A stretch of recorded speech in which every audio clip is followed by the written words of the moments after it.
आप देख रहे हैं इंडिया टीवी। आपके साथ मैं हूं मीनाक्षी जोशी। वक्त हो गया है राजधर्म का। राजधर्म में आज बात होगी महाराष्ट्र की पॉलिटिक्स की। महाराष्ट्र विधानसभा चुनाव से पहले क्या पवार फैमिली में दो फाड़ हो गया है? पड़वा के मौके पर पवार फैमिली में कौन किसके साथ है, आज इसकी तस्वीर साफ हो गई। दूसरी डिटेल आज आपको बताऊंगी। फैमिली के बाकी मेंबर्स अजीत पवार के साथ है या शरद पवार के साथ है? उत्तर प्रदेश में कैसे बटेंगे तो कटेंगे के योगी के नारे पर घमासान मचा हुआ है। आखिर योगी ने इस नारे से कैसे अखिलेश यादव को बेचैन कर दिया है? अखिलेश यादव इसे इतिहास का सबसे निकृष्टतम नारा क्यों बता रहे हैं? साथ ही बांग्लादेश में हिंदुओं ने क्यों एक बार फिर हल्ला बोल कर दिया, बताऊंगी आपको। लेकिन सबसे पहले बात पवार फैमिली में दो फाड़ की। महाराष्ट्र में 18 दिन के बाद मतदान होना है, लेकिन वोटिंग से पहले पवार फैमिली में दो फाड़ हो गई है। एनसीपी में दो फाड़ होने के बाद शरद पवार से लेकर अजीत पवार अब दोनों ही अलग अलग जगह खड़े हुए दिखाई दे रहे हैं। पार्टी में बंटवारे के बाद अब महाराष्ट्र विधानसभा चुनाव के बीच दोनों के दिल भी बट गए हैं, क्योंकि पहली बार दिवाली पड़वा के त्योहार पर शरद पवार और अजीत पवार ने अलग अलग दिवाली मनाई है। ये पहला मौका है जब पवार फैमिली अलग अलग त्योहार मना रहा है। यानी कि पहले पार्टी में बिखराव हुआ और अब पवार फैमिली में भी दो फाड़ है। इससे पहले शरद पवार और अजीत पवार का परिवार बाराबती में शरद पवार के गोविंद बाग निवास पर एक साथ दिवाली पड़वा मनाते थे, लेकिन इस बार दोनों अलग अलग त्योहार मना रहे हैं। दोनों ही त्योहारों की तस्वीरें आपके सामने हैं, दो परिवारों की तस्वीर अलग अलग आपके सामने है। शरद पवार तो इस बार भी बारामती के गोविंद बाग वाले अपने घर पर ही दिवाली पड़वा मना रहे हैं, लेकिन अजीत पवार इस बार उसमें शामिल नहीं है। अजीत पवार इस बार अपने गांव काटेवाड़ी में दिवाली पड़वा मना रहे हैं, वहां सेलिब्रेशन हो रहा है। महाराष्ट्र में बारामती की दिवाली का एक खास महत्व रहा है, जो राजनीतिक दृष्टि से भी रहा है और पवार परिवार की एकजुटता के लिहाज से भी इसका हमेशा से एक महत्व रहा है, क्योंकि दिवाली के दिन ही सारा पवार परिवार यानी कि शरद पवार, उनके सभी भाई, उनके भतीजे, वो हमेशा से ही इस दिवाली सम्मेलन में साथ आते रहे हैं। 20 साल से भी ज़्यादा की परंपरा दिवाली में रही है, लेकिन इस बार यह परंपरा टूटी है। अजीत पवार जो उनकी भतीजे हैं, अब वो अलग से दिवाली मना रहे हैं। ये जो दिवाली सम्मेलन है उनके काटेवाड़ी स्थित उनका जो निवास स्थान है बारामती का, वहाँ हो रहा है। दूसरी ओर शरद पवार हमेशा की तरह उनके गोविंद बाग वाले घर पर दिवाली सम्मेलन कर रहे हैं, लोगों से मिलजुल रहे हैं। ये जो दृश्य हम आपको दिखाने की कोशिश कर रहे हैं, इस स्टेज पर अजीत पवार हैं, उनकी पत्नी और राज्यसभा सांसद सुनेत्रा पवार, साथ ही बेटे पार्थ पवार हैं, जो लोगों से मिल रहे हैं, जो उनकी पार्टी यानी राष्ट्रवादी कांग्रेस के सदस्य हैं, उनके समर्थक हैं, बारामती के लोग हैं, वो सभी आकर उनसे मिल रहे हैं, हाथ मिला रहे हैं, जैसा कि हम इस वक्त दृश्यों में देख सकते हैं। लेकिन ये राजनीतिक दृष्टि से बड़ा महत्वपूर्ण है और उससे भी ज़्यादा महत्वपूर्ण है पवार परिवार के लिहाज से भी, क्योंकि अभी तक पवार परिवार एक साथ रहा है, दिवाली एक साथ मनाता रहा है। और हमेशा के अगर दृश्यों की हम बात करें तो इसी तरह से आज जो सिर्फ अजीत पवार और उनकी पत्नी सुनेत्रा पवार नजर आ रही है। अगर हम 2 साल पहले पीछे जाएं तो ठीक इसी तरह से स्टेज पर शरद पवार, उनके साथ खड़े हुए हमेशा अजीत पवार, सुनेत्रा पवार या परिवार के बाकी के लोग, सुप्रिया सुले, ये सारे लोग दिखते रहे हैं, जो हमेशा से लोगों का अभिवादन स्वीकार करते रहे। सारा का सारा पवार का जो परिवार है, सदस्य हैं, वो स्टेज पे खड़े होते थे। लेकिन अब वो स्थिति बदल चुकी है। सिर्फ राजनीतिक धड़े ही नहीं हो गए राष्ट्रवादी कांग्रेस के दो, बल्कि पवार परिवार भी अब बिल्कुल बटा हुआ सा नजर आता है, क्योंकि अजीत पवार ने पहली बार बारामती में ही दूसरी आयोजन किया हुआ है दिवाली का, जहां पर उनके समर्थक और राष्ट्रवादी कांग्रेस के जो कार्यकर्ता हैं उनका तांता लगा हुआ है। लगातार हम देख सकते हैं कि यहाँ पर लंबी भीड़ जो है हमें नज़र आ रही है। लोग कतार में खड़े हैं और अजीत दादा पवार से हाथ मिला रहे हैं। और क्योंकि ये जो चुनाव है उस लिहाज से भी ये सम्मेलन बेहद महत्वपूर्ण रखता है, क्योंकि अजीत दादा के पवार के खिलाफ खुद उनके ही भतीजे यानी कि योगेंद्र पवार खड़े हैं। क्या लगता है, पवार परिवार अलग अलग हो चुका है? पवार परिवार अलग अलग हो चुका है। हम तो दादा की चाहते हैं, हम हर बरस आते हैं, दादा को ही मिलने आते हैं। अभी भी इधर दादा को ही मिलने आए हैं। दादा को हम सीएम बन के चाहते हैं। अगले वर्ष सीएम बनेंगे। साल से अलग हो तो अलग ही हो गए ना। पवार परिवार अब अलग हो चुका है, आप लोग मानते हैं बारामती के लोग? अभी तो वैसा ही लगता है। मतलब पार्टी भी अलग है, पवार भी अलग है। हाँ ठीक है नहीं, पवार फैमिली एक ही लेकिन पार्टी अलग है। लगता है अभी पवार परिवार अलग हो चुका है, पहले एक परिवार साथ में दिवाली मनाता, अब अलग अलग अलग हो चुका है इलेक्शन के वास्ते। अभी बाद में कुछ हो और हो गया तो कोई राजनीति बदल जाएगी तो एक ही हो जाएंगे। सारे लोग हैं जो लगातार ये बता रहे हैं कि अजीत दादा के वो समर्थक हैं। जो भी फैसले अजीत दादा ने लिए हैं, कई लोगों का कहना है कि सही फैसले, कई लोगों का कहना है कि पवार परिवार फिर भी उनके लिए एक है। अलग अलग राय बटी हुई, लेकिन इस बार की दिवाली अलग है। अजीत पवार एक और अपने काटीवाड़ी स्थित घर में दिवाली मना रहे हैं, तो दूसरी ओर शरद पवार उनके गोविंद वाले बाग जो घर है उनका निवास स्थान, वहाँ पे हमेशा की तरह दिवाली मना रहे हैं। पवार परिवार की इस बार दो अलग अलग दिवाली। अब तक राजनीतिक धड़ों में जो पवार परिवार बट गया था, यानी राष्ट्रवादी बट गई थी, लेकिन अब पवार परिवार भी दिवाली के इस अवसर पे अलग अलग बटा हुआ नजर आता है। दरअसल आप इसे पावर शो की तरह से समझिए। ये पवार दो धड़ों का पावर शो है। पार्टी जब टूट गई थी तो अजीत पवार अपने चाचा शरद पवार पर भारी पड़े थे। शरद पवार की पार्टी एनसीपी पर कब्जा हो गया था। यहां तक कि एनसीपी का चुनाव चिन्ह घड़ी भी अजीत पवार के पास चला गया था, लेकिन शरद पवार के पास तूतरी बजाता हुआ आदमी वाला चुनाव चिन्ह रह गया था, क्योंकि ज्यादातर विधायक अजीत पवार के साथ हो गए। लेकिन अब जब बात परिवार की ताकत के बंटवारे की आई और परिवार के ज्यादातर सदस्य जब शरद पवार के पीछे खड़े दिखाई दिए, तो ये समझ में आ गया कि परिवार में किसकी ताकत ज्यादा है। अजीत पवार के साथ केवल उनकी पत्नी और दोनों बेटे रह गए, जबकि शरद पवार के पास अजीत पवार के भाई श्रीनिवास और भतीजे योगेंद्र पवार चले गए। शरद पवार के पोते रोहित पवार भी अपने दादा शरद पवार के साथ ही खड़े दिखाई दिए। ये बारामती के काटेवाड़ी की दिवाली है और आप देख सकते हैं कि लंबी कतार लगी हुई है। लोग बड़ी दूर से, यानी सोलापुर हो, पंढरपुर हो, महाराष्ट्र के अलग अलग इलाकों से मिलने आए हैं अजीत दादा पवार से, उन्हें दिवाली की शुभकामनाएं देने आए। पहली बार पवार परिवार की दो दिवाली देखने को मिल रही है। एक तरह से जो चुनाव है उसके लिए भी इस दिवाली सम्मेलन का बेहद महत्व है, क्योंकि दो घर के ही दो लोग एक दूसरे के सामने खड़े हैं, यानी कि अजीत दादा पवार के ठीक सामने योगेंद्र पवार, उनके अपने भतीजे।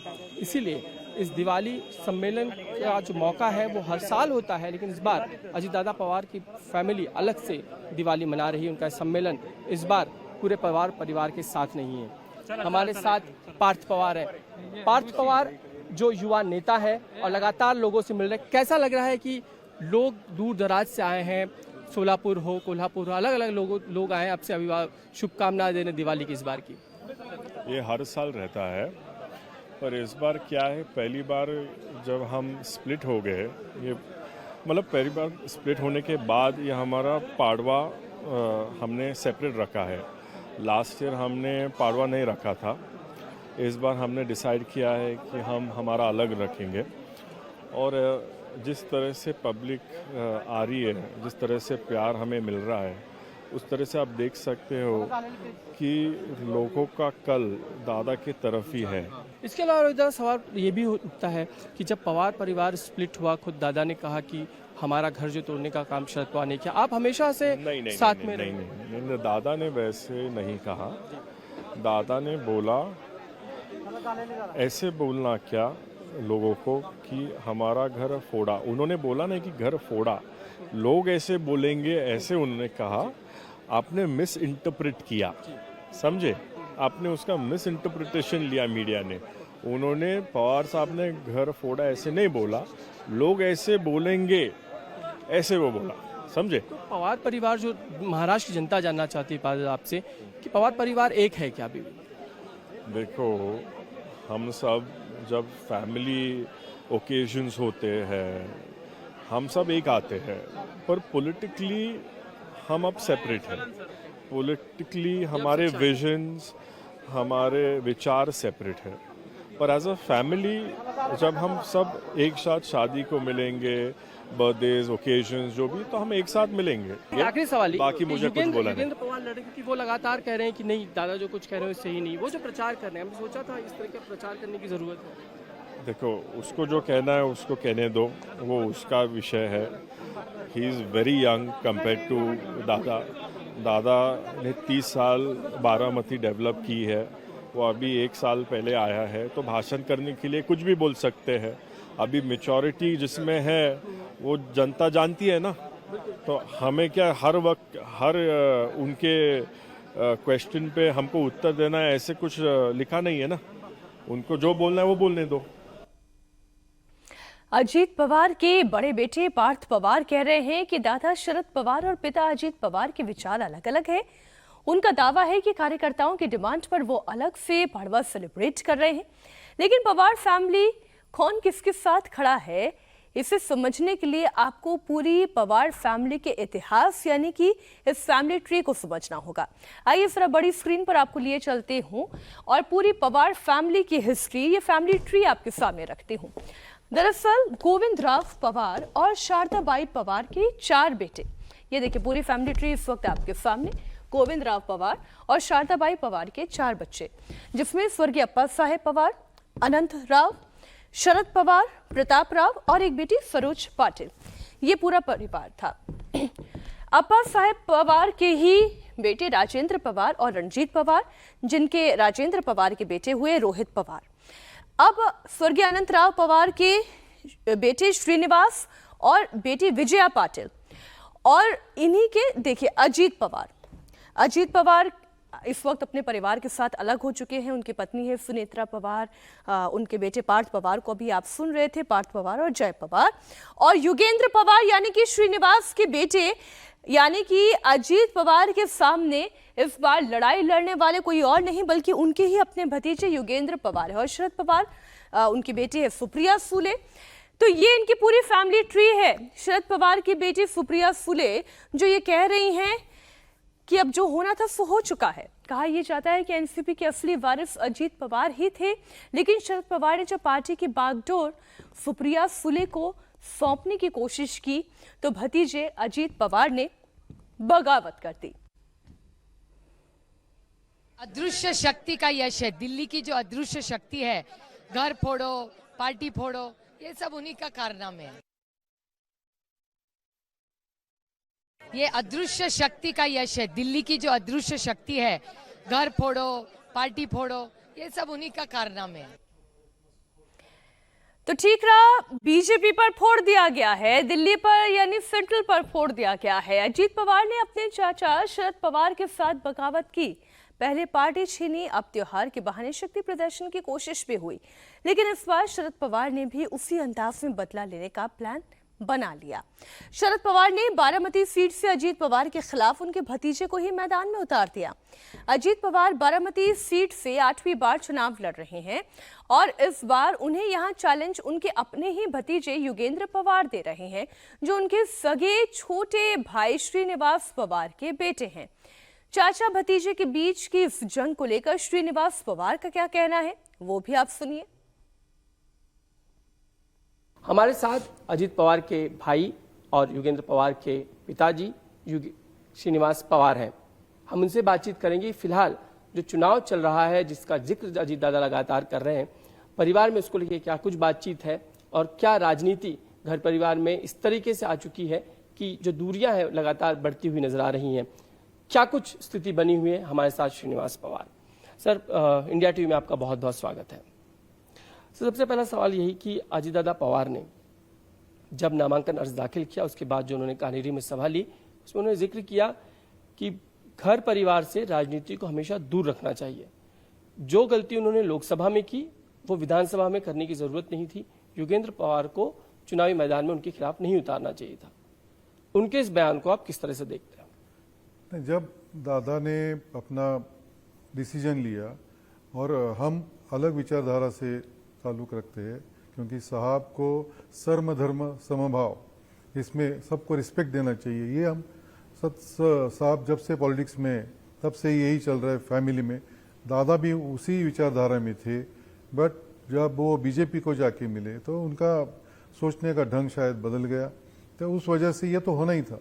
ऐसा नहीं हो सकता कि दादा के खिलाफ कोई ना कोई तो राष्ट्रवादी का खड़ा होगा ही साहब के पार्टी से, क्योंकि बारामती में 60-70 साल से साहब का ही चलता है और बारामती साहब के नाम से ही जानी जाती है। तो वो सीट छोड़ना तो पॉसिबल ही नहीं था और दादा को मालूम था। अभी ये वो इमोशनल करने के लिए बोल रहे, मुझे नहीं मालूम। ऐसे समय में क्या आप अपनी माँ को हर बेटा बहुत करीब से जानता है, ऐसे में जब योगेंद्र पवार ही खड़े रह रहे हो, पोता खड़ा हो रहा हो, एक और बेटा है, एक और पोता है, तो बहुत डिफिकल्ट सिचुएशन एक दादी के तौर पे भी, एक माँ के तौर भी उनके लिए सामने खड़ी रही होगी। हाँ, रही होगी, क्योंकि योगेंद्र के साथ भी मेरी माँ का बात हुआ था कि क्या होगा क्या नहीं होगा। तो जब वो दोनों अकेले थे, बिकॉज योगेंद्र भी मेरी माँ से बहुत क्लोज है, तो उनका एक पोता, तो तब उन्होंने बोला था, तो योगेंद्र ने बोला कि मैं अभी इतने महीनों से सालों से कर रहा हूँ, तो वो बोली नहीं, आप आपका डिसीजन लो, मैं इसके बीच में नहीं आऊँगी। ये आपकी माताजी योगेंद्र को बोला, योगेंद्र जी का कहना था। शरद पवार और अजीत पवार के बीच ये पावर की जंग है। इसकी शुरुआत तब हुई जब 2019 में विधानसभा चुनाव के तुरंत बाद मुख्यमंत्री पद को लेकर शिवसेना और बीजेपी अलग अलग हो गई। तब रात में अचानक देवेंद्र फडणवीस और अजीत पवार ने राजभवन में शपथ ले ली। देवेंद्र फडणवीस सीएम बने और अजीत पवार डिप्टी सीएम, लेकिन 6 दिन के अंदर ही सरकार गिर भी गई, क्योंकि शरद पवार ने ऐलान कर दिया कि वो अजीत पवार के फैसले के साथ नहीं हैं।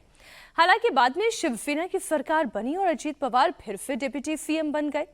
लेकिन पिछले साल जुलाई में अजीत पवार और शरद पवार की अंदरूनी लड़ाई सड़क पर आ गई। अजीत पवार 40 विधायकों के साथ फडणवीस और शिंदे से मिले और महायुति में शामिल हो गए और अजीत पवार तीसरी बार डिप्टी सीएम बने। शरद पवार से उनकी पार्टी छिन गई। फिर बात लोकसभा चुनाव की आई। अजीत पवार ने लोकसभा चुनाव में बारामती से शरद पवार की बेटी सुप्रिया सुले के खिलाफ अपनी पत्नी सुनेत्रा पवार को चुनावी मैदान में उतार दिया। मुकाबला ननद और भाभी के बीच हो गया। हालांकि इसमें शरद पवार की प्रचंड जीत हुई। अब शरद पवार ने विधानसभा चुनाव में अजीत पवार के खिलाफ उनके भतीजे योगेंद्र पवार को उतारकर बदला पूरा करने की कोशिश की है। अब जो है लगभग विधानसभा में भी दिख रही है, एक ही परिवार के दो लोग फिर एक बार आमने सामने, क्या कैसे देख रहे हैं, क्या? नहीं, देखो, जब लोकसभा का इलेक्शन था तब वहाँ पे भाजपा के माध्यम से फैमिली को तोड़ा गया, पार्टी को तोड़ा गया, और वहाँ पे हम सब चाहते थे कि फैमिली का एक आध व्यक्ति दूसरे फैमिली के व्यक्ति के सामने न आए। बट अनफॉर्चुनेटली गवर्नमेंट, जो बीजेपी की सरकार है या बीजेपी के नेता है, उन्होंने वही किया जो होना नहीं चाहिए था। फैमिली के दो जनों को आमने सामने उन्होंने लाया। अभी वो लोकसभा इलेक्शन था। कोई भी निर्णय जब लिया जाता है तो पहली बार किस तरीके से लिया जाता है वो महत्वपूर्ण होता है। उस टाइम बीजेपी और अजीत दादा के पक्ष ने वहाँ पे फैमिली के खिलाफ एक उम्मीदवार देके फिर लोकसभा में लोगों ने क्या किया वो हम सब जानते हैं। तब योगेंद्र ने सुप्रिया ताई की बाजू लेते वक्त उनका प्रचार वहाँ पे किया था। अभी विधानसभा में वो अगर खुद लड़ने के लिए तैयार है तो मुझे लगता है जो पहला परसेप्शन था कि फैमिली के खिलाफ वो अभी रहा नहीं। अभी उस टाइम लोकसभा में सुप्रिया ताई का प्रचार किया था, अभी सुप्रिया ताई योगेंद्र का प्रचार करेंगे। इस बीच एक बड़ी खबर श्रीनगर से, जहां सुरक्षा बल और आतंकवादियों के बीच में लगातार मुठभेड़ जारी है। इस मुठभेड़ से जुड़ी हुई बड़ी खबर, जिस घर में आतंकी छिपे हुए थे वहां पर जबरदस्त धमाका हुआ है। धमाके के बाद आसमान में धुएं का गुबार उठा है। खनियार में सुरक्षा बलों और आतंकियों के बीच ये मुठभेड़। हमारे संवाददाता मंजूर मीर इस वक्त श्रीनगर से लाइव जुड़े हुए हैं। मंजूर, इस वक्त ग्राउंड पर क्या सिचुएशन है? देखिए मीनाक्षी, 9 घंटे से ज़्यादा का समय बीत चुका है। मुठभेड़ अभी जारी है। 2 मिलिटेंट्स के छुपे होने की आशंका जताई जा रही है और जिस घर में मिलिटेंट्स छुपे हुए हैं वहां अब से थोड़ी देर पहले ज़बरदस्त गोलियों की आवाज़ सुनाई दी, धमाकों की आवाज़ सुनाई दी, जिसके बाद उस घर में जो है आग लग चुकी है और धुआं जो है वो साफ तौर पर उस स्पॉट से दूर दूर तक दिखाई दे रहा है।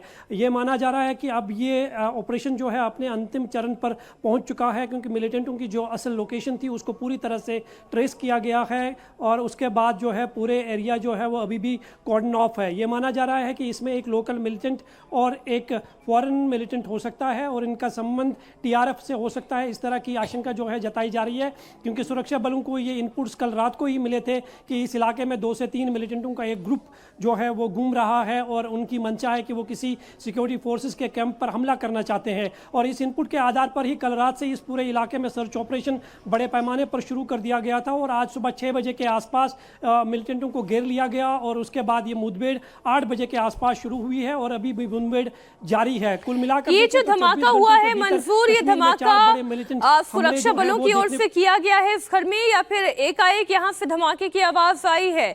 जो मिलिटेंट्स अंदर छिपे हुए थे उन्होंने ये धमाका किया?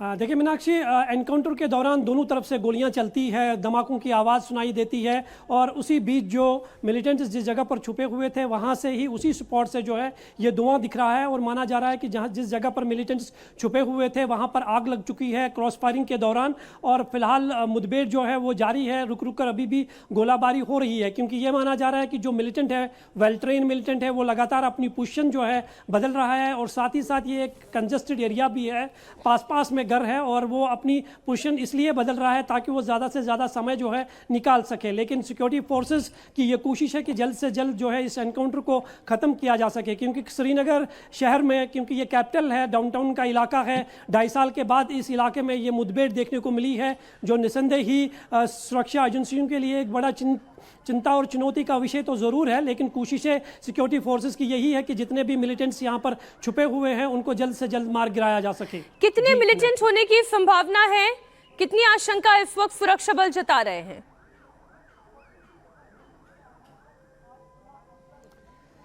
देखिए मीनाक्षी, जो जानकारी मिल रही है उसके मुताबिक 3 मिलिटेंटों का ये ग्रुप था जो इस इलाके में पिछले 2-3 दिनों से घूम रहे थे और इसकी सूचना कल रात जो है सिक्योरिटी फोर्सेस को मिली थी। उसके आधार पर ये ऑपरेशन जो है शुरू कर दिया गया था और ये जानकारी मिल रही थी कि इस मिलिटेंट ग्रुप का ये मंसूबा था कि वो आसपास में, क्योंकि जिस जगह पर हम खड़े हैं डाउनटाउन का जो इलाका है यहाँ पर सिक्योरिटी फोर्स के कहीं बड़े सीआरपीएफ के कैंप्स है और उनका शायद ये मंसूबा था कि वो किसी सिक्योरिटी फोर्सेस के कैंप को निशाना बना सकते हैं और जब ये इनपुट मिला तो उसके आधार पर ही इस पूरे एरिया का कॉर्डन ऑफ किया गया और उसके बाद सर्च ऑपरेशन कल रात से ही चलाया गया और 6 बजे के आसपास ये पता चला कि मिलिटेंट्स किस इलाके में छुपे हुए हैं और हर एंट्री और एग्जिट पॉइंट को सील करने के बाद जैसे ही सर्च ऑपरेशन शुरू किया गया तो उस जगह पर जैसे ही सुरक्षा बल के जवान पहुंचे जहां पर मिलिटेंट्स छुपे हुए थे, उन्होंने गोलियां चलाई ताकि वो फरार होने में कामयाब हो सके। लेकिन सिक्योरिटी फोर्सेस ने रात में ही इस पूरे एरिया का एंट्री और एग्जिट पॉइंट सील करके रखा था ताकि मिलिटेंट फरार होने में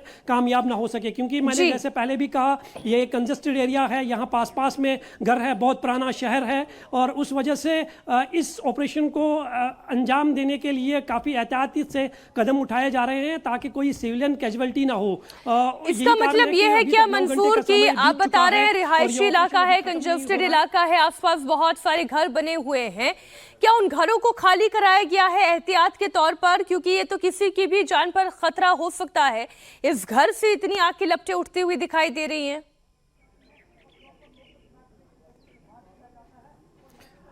बिल्कुल मीनाक्षी, जब भी किसी जगह एनकाउंटर होता है तो आसपास के इलाकों में जो रिहायशी लोग होते हैं जो उस स्पॉट के नज़दीक होते हैं वो पूरा एरिया जो है खाली करवाया जाता है और करीबन 3 किलोमीटर का एरिया जो है वो पूरा दायरे में रखा गया है ताकि कोई किसी तरह की कोई सिविलियन कैजुअलिटी ना हो और मिलिटेंट जो है एक जगह से दूसरी जगह तरह के ऑपरेशंस को अंजाम दिया जाता है। हालांकि ये डाउनटाउन का इलाका है, यहाँ कंजेस्टेड एरिया है, साथ में घर है, कहीं छोटी बड़ी गलियां हैं जहां से मिलिटेंट आसानी से एक जगह से दूसरी जगह पर जाते हैं, मूवमेंट करते हैं, लेकिन उसको देखते हुए रात में ही ये पूरा इलाका जो है कॉर्डन ऑफ किया गया था। आसपास के लोगों को यहाँ से दूसरी जगह पे शिफ्ट किया गया था ताकि एनकाउंटर के दौरान कोई जानी या माली नुकसान न हो। मंसूर, आप लगातार नजर बनाए रखिएगा। इतना तो समझ में आ रहा है कि 2.5 साल के बाद अगर इस इलाके में इस तरीके की घटना पेश आई है, मतलब आतंकी कश्मीर की शांति को बर्दाश्त नहीं कर पा रहे हैं, लेकिन सेना भी लगातार डटे हुए। बहुत शुक्रिया मंसूर आपका पूरी जानकारी के लिए। राजधर में एक बार फिर से अब बात महाराष्ट्र की ही होगी। पवार फैमिली में 2 फाड़ तो हो गया, दूसरी ओर शिंदे सेना और उद्धव सेना के बीच में भी इंपोर्टेड माल को लेकर तकरार चल रही है। शिवसेना और शिवसेना यूबीटी आमने सामने है। मामला केस मुकदमे तक पहुंच गया है। दरअसल उद्धव ठाकरे की पार्टी के नेता अरविंद सावंत ने मुंबई सीट से शिवसेना उम्मीदवार शाइना एनसी को लेकर विवादित बयान दिया। अरविंद सावंत ने शाइना एनसी को इंपोर्टेड माल कह दिया, जिसके खिलाफ शिंदे सेना ने उद्धव सेना के खिलाफ मोर्चा खोल दिया। शाइना एनसी ने नागपाड़ा पुलिस स्टेशन में अलग अलग धाराओं में केस दर्ज कराया है और हर हाल में माफी मांगने की बात कही। 20 नवंबर को महाराष्ट्र की जनता इस अपमान का बदला लेगी, ऐसी बातें कही गई। इसके बाद इस पर जबरदस्त सियासत शुरू हो गई। शिवसेना यूबीटी सांसद संजय राउत अब अरविंद सावंत के बचाव में आ गए हैं। उन्होंने कहा कि कोई महिला का अपमान नहीं हुआ है। तो वहीं शिवसेना चीफ एकनाथ शिंदे ने कहा कि अगर बाला साहेब ठाकरे होते तो वो मुंह तोड़ देते। सबसे पहले आप अरविंद सावंत का वो बयान सुनिए जिसे लेकर ये पूरा विवाद शुरू हुआ। कि उनकी हालत देखो ना भैया, जिंदगी भर वो भाजपा में रही, अब कहीं नहीं तो इनके दूसरे पार्टी में गई। और ये इम्पोर्टेड नहीं चलता, यहाँ इम्पोर्टेड माल नहीं चलता हमारे यहाँ ओरिजिनल माल चलता है, ओरिजिनल माल है हमारा। अरविंद सावंत के इसी बयान पर शाइना एनसी ने मुकदमा दर्ज कराया है और अरविंद सावंत को माफी मांगने के लिए कहा है। अरविंद सावंत ने कहा कि उनके कैरेक्टर पर हमला किया जा रहा है, वो मानहानि का दावा करेंगे। माँ मुंबा देवी की आशीर्वाद है। मैं महिला हूँ लेकिन माल नहीं हूँ, और हम जैसे प्रोफेशनल महिला हो, सक्षम महिला हो या कोई भी महिला, उनके प्रति आप अभद्र टिप्पणी करने वाले हैं तो ये एफआईआर दर्ज करके कानून अपना काम करेगी। ऐसे बात करना, किसी को ऐसे कैरेक्टर असैसिनेट करना, मैं किसी की माल नहीं हूँ। I am a daughter of Mumbai. I have my entire life and legacy in Mumbai. 20th November, 20 नवंबर को आपको मुंह तो जवाब मिलेगा। भैया मेरा तो पहली बात, इनका नाम ही नहीं लिया मैंने। किसी ने पूछा कैंडिडेट इधर क्या, मैं बोला यहाँ इम्पोर्टेड माल नहीं चलता, यहाँ देसी माल चल, यहाँ पर ओरिजिनल यहाँ बैठा है तो उसको भी मैंने माल कहा, तो माल मेरे कैंडिडेट को भी मैंने माल कहा ना। तो पुरुष स्त्री पर ऐसा है क्या, भेद है क्या? वो भी तो माल का। तो माल शब्द हिंदी है, उसका गलत आपकी नजरिया और बुद्धि अगर भ्रष्ट होगी तो गलत तरीके से देखोगे। ऐसी पार्टी में आप लोग हो और आप हमें लांछन लगा रहे हो। मैं तो उल्टा कहूंगा, मुझे बदनाम कर रहे हो आप। अरे ये कौन सी तरीका है बदनाम करने का? पैरों तेरे जमीन हिल रही है तो डिपॉजिट भी नहीं रहेगा, तो कुछ नया नया नाटक करके लोगों को पब्लिसिटी करनी है। हालांकि जब विवाद बढ़ा तब अरविंद सावंत ने अपने इस बयान पर खेद जताया और कहा कि उन्होंने किसी का अपमान नहीं किया है। अरविंद सावंत जी ने किसी महिलाओं का अपमान किया? जिंदगी में नहीं किया। 55 साल राजनीति में हूं, अगर हुआ तो मैं उल्टा अग्रणी रहा हूं उनको सम्मानित करने में। उसके मैं उदाहरण बहुत कुछ दे सकता हूं कैसे मैं अग्रणी रहा हूं। लेकिन दूसरी तरफ मैं इतना ही कह सकता हूं, जिस तरह से जो वक्तव्य हुआ वो वक्तव्य को उसका अलग अर्थ लगाकर जानबूझकर मुझे टारगेट किया जा रहा है, वो मुझे खेद लगता है, दुख लगता है। लेकिन फिर भी मेरे वक्तव्य से किसी को मन को ठेस पहुंची होगी तो मैं दिलगिरी व्यक्त करता हूं, मैं उनका सम्मान करता हूं।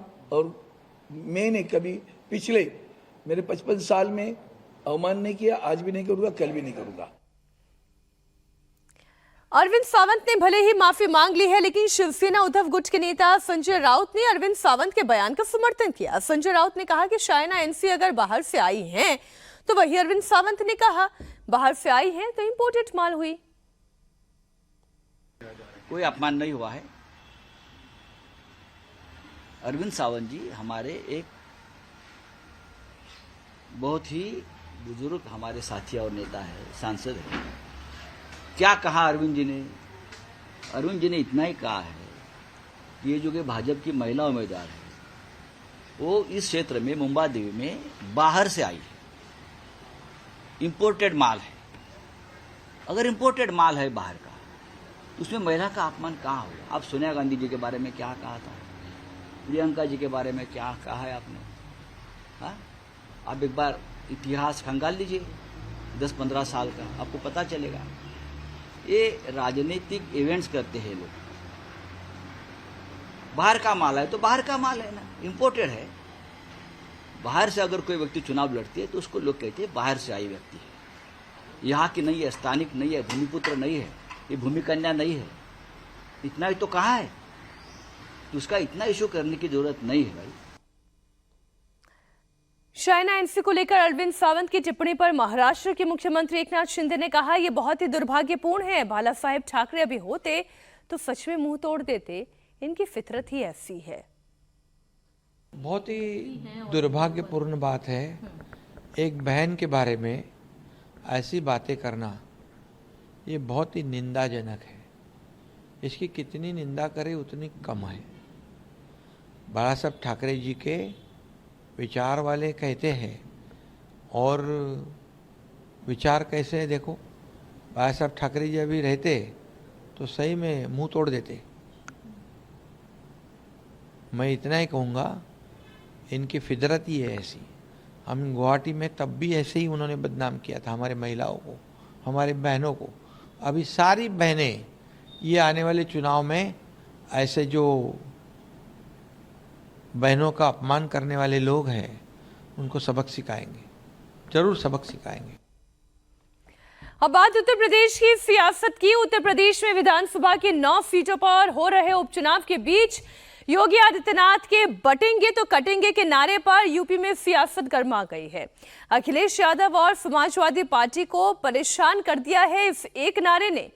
योगी के इस एक नारे पर अखिलेश यादव ने हमला बोलना शुरू किया तो रुकने का नाम ही नहीं लिया।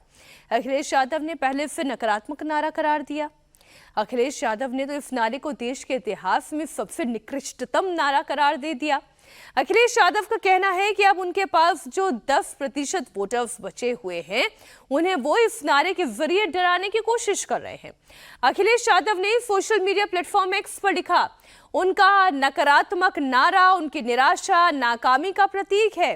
इस नारे ने साबित कर दिया है कि उनकी जो गिनती के 10% मतदाता बचे हैं अब वो भी खिसकने के कगार पर है, इसलिए ये उनको डराकर एक करने की कोशिश में जुटे हैं। लेकिन ऐसा कुछ नहीं होने वाला। नकारात्मक नारे का असर भी होता है। दरअसल इस निराश नारे के आने के बाद उनके बचे खुचे समर्थक ये सोचकर और भी निराश है कि जिन्हें हम ताकतवर मान रहे थे वो तो सत्ता में रहकर भी कमजोरी की ही बातें कर रहे हैं। जिस आदर्श राज्य की कल्पना हमारे देश में की जाती है उसके आधार में अभय होता है, भय नहीं। ये सच है कि भयभीत ही भय बेचता है, क्योंकि उसके पास जो होगा वो वही बेचेगा।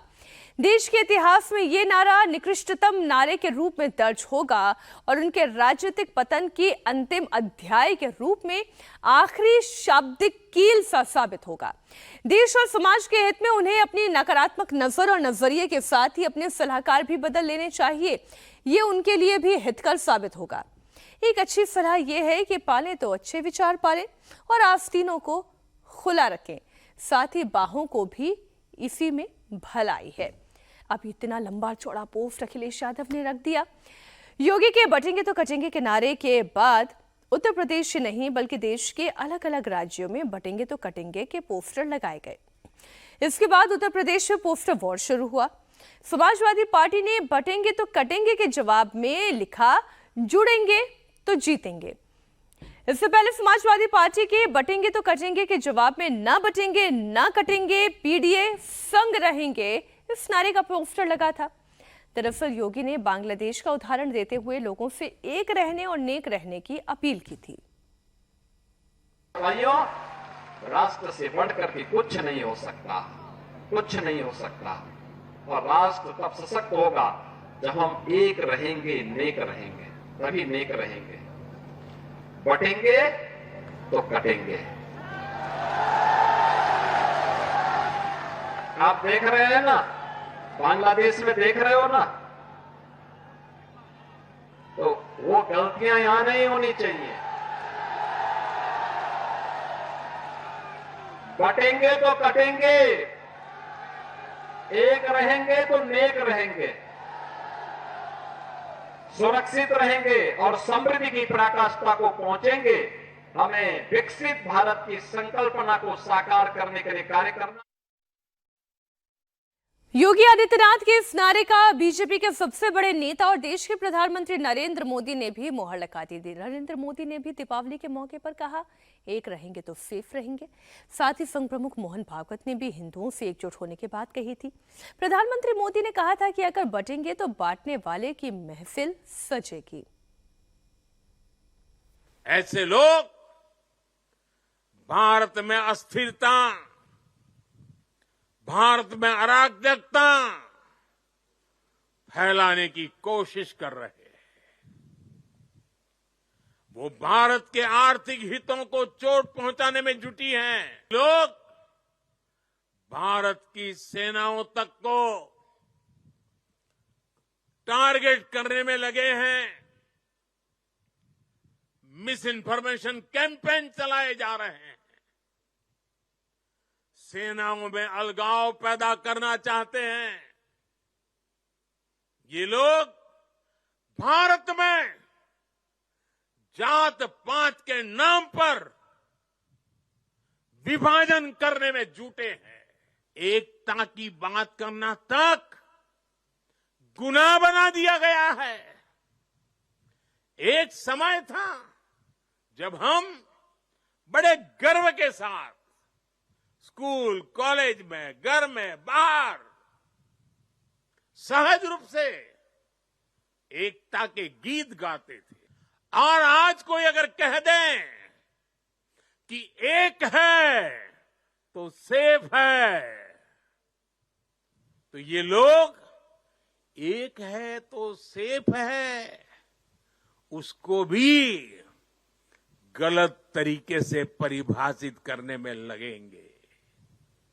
जो लोग देश को तोड़ना चाहते हैं, जो लोग समाज को बांटना चाहते हैं, उन्हें देश की एकता अखर रही है। दरअसल प्रधानमंत्री मोदी और सीएम योगी के इस नारे के बाद ही समाजवादी पार्टी और विपक्षी पार्टियों में हलचल मची है। अखिलेश यादव को ये लग रहा है कि अगर योगी का ये नारा चल निकला तो यूपी के सेमीफाइनल में यानी कि 9 सीटों पर हो रहे उपचुनाव में बीजेपी जीत सकती है। क्योंकि हिंदू वोटर्स एकजुट हुए तो अखिलेश का पीडीए यानी कि पिछड़ा, दलित और मुस्लिम के नारे से पिछड़ा और दलित खिसक सकता है। आप जानते हैं कि हमेशा समाजवादी पार्टी के लोग वातानुकूलित कक्षों में बैठ करके गुंडे, बदमाश, माफिया, लुच्चे, लफंगों को पुष्पित पल्लवित करते रहते हैं। इनकी कथनी और करनी को प्रदेश जनता अच्छी तरह समझ चुकी है। लोकसभा के चुनाव में जो उन्होंने निगेटिव नैरेटिव सेट करने का असफल प्रयास किया था, जनता उन्हें समझ चुकी है। अब जनता इनकी दाल नहीं गलने देगी। इस उपचुनाव में भारतीय जनता पार्टी गठबंधन सहित सभी सीटों पर विजय दर्ज करेगी। इस बीच अखिलेश यादव पर उत्तर प्रदेश के डिप्टी सीएम केशव प्रसाद मौर्य ने बड़ा हमला बोला। केशव मौर्य ने सोशल मीडिया एक्स पर पोस्ट करके लिखा, अखिलेश यादव का पीडीए एक छलावा है। पीडीए परिवारवाद, दंगाई, अपराधी का गठबंधन है। बीजेपी के पीडीए में प्रगति, विकास और सुशासन है। जनता जानती है कि असली पीडीए कौन लेकर आया है। अब बात बांग्लादेश की। बांग्लादेश में हिंदू फिर से सड़कों पर उतर आए हैं। बांग्लादेश के 64 जिलों में हिंदू संगठनों ने मोर्चा खोल दिया है। हिंदुओं के पूजा पाठ पर, भगवा झंडे पर पाबंदी के खिलाफ हिंदुओं ने आर पार का ऐलान कर दिया है। बांग्लादेश सरकार को 72 घंटे का अल्टीमेटम दिया है। बांग्लादेश सरकार ने 19 हिंदू नेताओं पर फर्जी मुकदमे थोपे हैं। 2 हिंदू नेताओं की गिरफ्तारी हुई है। कट्टरपंथियों के निशाने पर बांग्लादेश के अल्पसंख्यक हैं। 4 अगस्त से हिंदुओं के खिलाफ शुरू हुआ हमला थमने का नाम नहीं ले रहा। पहले हिंदुओं के नवरात्रि, दशहरा में खलल हुई, अब दीपावली पर तांडव हुआ। हिंदुओं को पूजा पाठ से रोका जा रहा है। भगवा झंडे पर देशद्रोह का मुकदमा दर्ज हो रहा है। इतना ही नहीं, बांग्लादेश में हालात बद से बदतर होते जा रहे हैं। इसी के खिलाफ हिंदू आर पार की लड़ाई लड़ने के लिए उतर चुका है। बांग्लादेश की सड़कों पर हिंदुओं की लाखों की भीड़ मार्च कर रही है। चिटगांव से लेकर ढाका तक 50 से ज्यादा डिस्ट्रिक्ट्स में हिंदू सड़कों पर है। लोग नारे लगा रहे हैं, हर हर महादेव, जय श्री राम का उद्घोष करते हुए प्रोटेस्ट कर रहे हैं।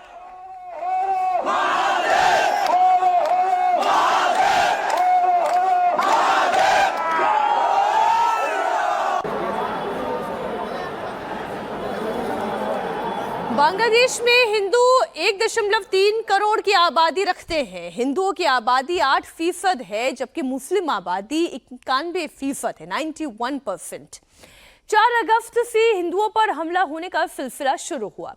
हिंदू महिलाओं, लड़कियों को निशाना बनाया गया, दरिंदगी की वारदातों को अंजाम दिया गया, लूटपाट हुई, हिंदुओं के पूजा पाठ को टारगेट किया गया। भगवा झंडा लहराने पर देशद्रोह का मुकदमा दर्ज करने का आदेश यूनुस सरकार ने दे दिया।